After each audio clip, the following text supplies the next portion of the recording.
चुनाव की जीत हो या सत्ता को नियंत्रण रखने की जीत, बीजेपी दोनों ही कामों में आगे रहती है। जी हां, एक बार फिर यूपी में एमएलसी के 2 सीटों पर हुए उपचुनावों में बीजेपी ने बड़ी जीत हासिल की है। दोनों सीटों पर बीजेपी ने समाजवादी पार्टी के उम्मीदवारों को हराया है। साथ ही बीजेपी ने मानवेंद्र सिंह और पद्मसेन चौधरी को अपना प्रत्याशी बनाया था और दोनों उम्मीदवारों ने सपा के प्रत्याशियों को पटखनी दे दी है। दरअसल बीजेपी के उम्मीदवार पद्मसेन चौधरी को 279 और सपा के रामकरण को 116 वोट मिले हैं। इसके साथ ही कई वोट खारिज भी हुए।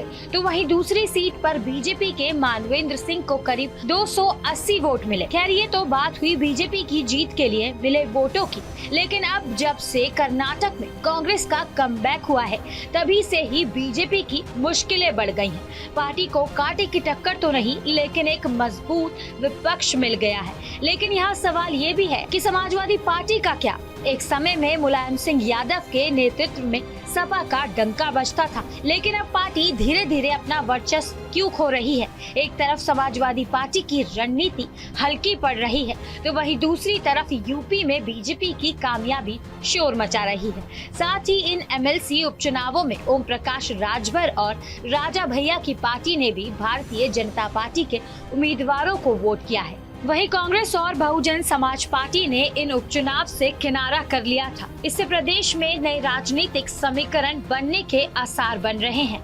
गौरतलब है कि सिक्किम के राज्यपाल बनने के बाद 15 फरवरी को बीजेपी एमएलसी लक्ष्मण प्रसाद आचार्य ने इस्तीफा दे दिया था। दरअसल लक्ष्मण प्रसाद आचार्य का 30 जनवरी साल 2023 तक कार्यकाल था, लेकिन उन्होंने कुछ राजनीतिक अटकलों के चलते अपना इस्तीफा दे दिया। अब यहाँ सोचने वाली बात ये है कि किनारा किए हुए बहुजन समाज पार्टी और कांग्रेस क्या एक होकर बीजेपी की मुश्किलें बढ़ा सकती हैं? क्या ये पार्टियां बीजेपी की जनता का मोह भंग कर सकती हैं?